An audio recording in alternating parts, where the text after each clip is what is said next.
9 मई को जो हुआ, जिसमें स्टेट प्रॉपर्टीज़ जलाई गई, जिसमें लोगों को गिरफ्तार किया गया, उसके बाद आइडियली होना तो ये चाहिए था कि खान साहब स्टार्ट में ही आते और इस एक्टिविटी को कंडेम करते और जो लोग गिरफ्तार हुए थे उनको ओन करते। लेकिन ऐसा नहीं हुआ। उन्होंने ये सारा जो इल्ज़ाम है वो पीडीएम और जो एस्टैब्लिशमेंट है उन पे डाल दी कि शायद उन्होंने ये एक्टिविटी ऑर्गेनाइज़ की थी, उनके ये लोग थे जिन्होंने इस तरह से जो स्टेट प्रॉपर्टीज़ हैं उनको जलाया था। जिसके बाद अब पता ये चल रहा है कि एस्टैब्लिशमेंट को ये बात पसंद नहीं आई और अब उन्होंने डायरेक्टली ख़ुद मैदान में आने का फ़ैसला किया है और 9 मई के वाक़े के जो गिरफ़्तार लोग हैं और पॉसिबली जो इमरान खान साहब हैं उनको फ़ौजी अदालत में ट्रायल करने का प्लान बनाया है। अब ये बात कितनी सच है कितनी झूठ है ये हमें आने वाले दिनों में पता चलेगा, लेकिन अभी तक की डिटेल्स यही हैं कि ऐसा शायद हो सकता है। तो यहाँ जो पहला सवाल है वो ये है कि क्या सिविलियंस का ट्रायल फ़ौजी अदालत कर सकती है? तो इसका जवाब है येस, हाँ कर सकती है। जो दूसरा सवाल है वो ये है कि क्या 9 मई के जो गिरफ़्तार लोग हैं और जो पॉसिबल इमरान खान साहब हैं, इस वाक़े की नज़र में क्या उन्हें फ़ौजी अदालत ट्रायल कर सकती है उनका? तो इसका भी काफ़ी सारे एक्सपर्ट्स जो हैं वो यही बता रहे हैं कि उनका ट्रायल भी किया जा सकता है। लेकिन वहीं पर जो कुछ वकला हैं वो इस बात से मुत्तफ़िक नहीं हैं। वो कहते हैं कि नहीं, हालांकि स्टेट प्रॉपर्टीज़ जलाई गई हैं लेकिन ये चीज़ दहशतगर्दी के ज़ुमरे में नहीं आती। इस वजह से फ़ौजी अदालत को कोई राइट नहीं पहुंचता कि इस केस के अंदर सिविलियंस का ट्रायल कर सके। लेकिन अगर फ़ौजी अदालतें दोबारा खोली जाती हैं तो उनको परमिशन चाहिए होगी इस टाइम पे फेडरल गवर्नमेंट की, यानी कि पीडीएम की। इसके अलावा वो फ़ौजी अदालत दोबारा से बहाल नहीं कर सकते क्योंकि फ़ौजी अदालतें 2019 में बंद हो गई थी।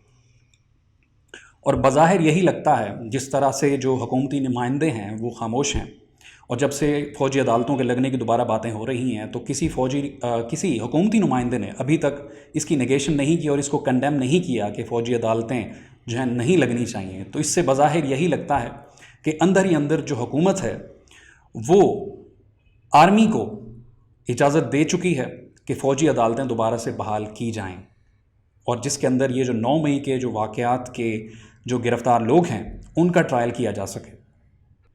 अब आगे बढ़ते हैं और इस सवाल की तरफ आते हैं कि मिलिट्री कोर्ट्स एक्चुअली हैं क्या, ये काम कैसे करती हैं और इनकी एफिशिएंसी कितनी है।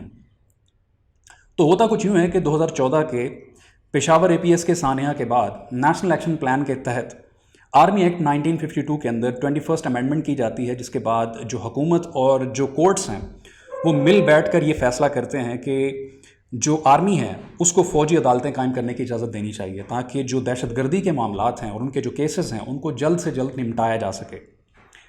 जिसके तहत 2 साल की फ़ौजी अदालतों को बहाली दी जाती है और उसके बाद 2017 में दोबारा से उनको एक्सटेंशन दी जाती है और ये अदालतें जो हैं 2019 तक एक्टिव रहती हैं और उसके बाद जो हैं ये फिर से बंद हो जाती हैं। इस एक्ट के तहत फ़ौजी अदालतों को स्पेशल किस्म की पावर्स दी गई। अब वो कौन सी पावर्स थी?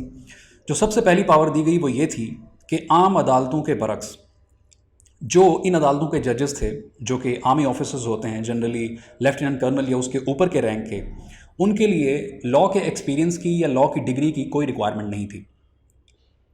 इसके अलावा जो दूसरी स्पेशल पावर दी गई वो ये थी कि इनके जितने भी ट्रायल्स होंगे वो बंद कमरों के अंदर होंगे, ना किसी को पता चलेगा कि कब ट्रायल हो रहा है और कैसे ट्रायल हो रहा है। इसके अलावा जो तीसरी स्पेशल पावर दी गई जो कि आम अदालतों के पास नहीं होती वो ये थी कि इसकी जो भी जजमेंट होगी वो पास कर दी जाएगी और उसकी क्या प्रोसीजर्स हैं और किन एविडेंसेस की बिना के ऊपर वो जजमेंट पास की गई है उसकी जवाबदेही किसी को नहीं होगी। ये कोर्ट किसी को अकाउंटेबल नहीं होगी। इसके अलावा जो चौथा स्पेशल प्रिविलेज था इन कोर्ट्स को वो ये था कि इनकी जो जजमेंट होगी उसको कोई दोबारा से रीअपील नहीं कर सकता। किसी और अदालत के अंदर इस केस को दोबारा से रीओपन नहीं किया जा सकता। हाँ, वो अलग बात है कि इस केस को दोबारा से रिव्यू कोई और अदालत कर सकती है, लेकिन उसकी जजमेंट को कोई और अदालत जो है उसको नेगेट नहीं कर सकती और उसको ओवर रूल नहीं कर सकती। तो आप अगर कॉमन सेंस से सोचें, इतनी स्पेशल पावर्स रखने के बाद फ़ौजी अदालत कैसे एक अनबायस्ड और अनटेलर्ड जजमेंट पास कर सकती है, जबकि आपके पास इतनी पावर्स हों कि आप ना तो किसी को जवाब दे हों, आपका फ़ौजी भी अपना हो, बंद कमरों के अंदर सब कुछ हो रहा हो। How is that possible? अब आते हैं कन्विक्शन रेट के ऊपर कि इन फौजी अदालतों ने अपने 4 साल के टेन्योर में कितने लोगों को सज़ा सुनाई। तो अपने 4 सालों के टेन्योर के अंदर फौजी अदालतों ने टोटल 646 केसेस सुने, जिनमें से 641 को सज़ा सुनाई, जिनमें से 345 लोगों को सज़ाए मौत सुनाई और 296 लोगों को कैद की सज़ा सुनाई, और सिर्फ 5 लोग ऐसे थे जिनको बाइज्जत बरी किया।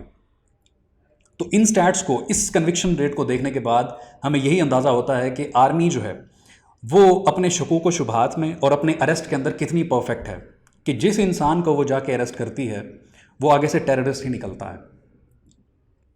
फौजी अदालतों की इस एफिशिएंसी के ऊपर से पर्दा तब उठा जब पेशावर हाई कोर्ट ने 2018 और 2020 में तकरीबन 270 फौजी अदालत के केसों को रिव्यू किया, जिसमें उन्हें पता चला कि जितने भी कन्विक्ट्स थे इन तमाम केसेस के अंदर उनको फ्री ट्रायल का सही तरीके से मौका ही नहीं दिया गया था। जिसमें पता चला कि इन तमाम कॉन्विक्ट्स को किसी भी सिविलियन के साथ मिलने की कोई परमिशन नहीं थी, यहाँ तक कि उनको पनिशमेंट ना दी गई हो। इसके अलावा दूसरी बात जो उसके अंदर सामने आई वो ये थी कि इनको अपना प्राइवेट वकील करने की भी कोई इजाज़त नहीं थी। इन तमाम केसेस के अंदर इन तमाम कॉन्विक्ट्स का वकील सिर्फ एक बंदा था जिसका ताल्लुक पंजाब से था और उसको भी कोई खासा एक्सपीरियंस नहीं था।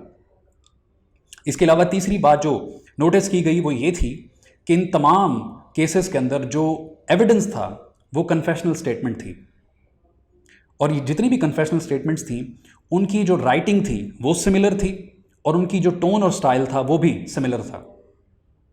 इन तमाम चीज़ों को रिव्यू करने के बाद पेशावर हाई कोर्ट ने ये हुक्मनामा जारी किया कि इन तमाम लोगों को छोड़ा जाए, जिसके बाद जो सुप्रीम कोर्ट है उसने इंटरवीन किया और इस जजमेंट को रोक दिया, और आज तक 2019 से लेकर 2018 से लेकर आज तक इन केसेस का कोई फ़ैसला नहीं हो पाया और आज भी वो लोग जेल में हैं।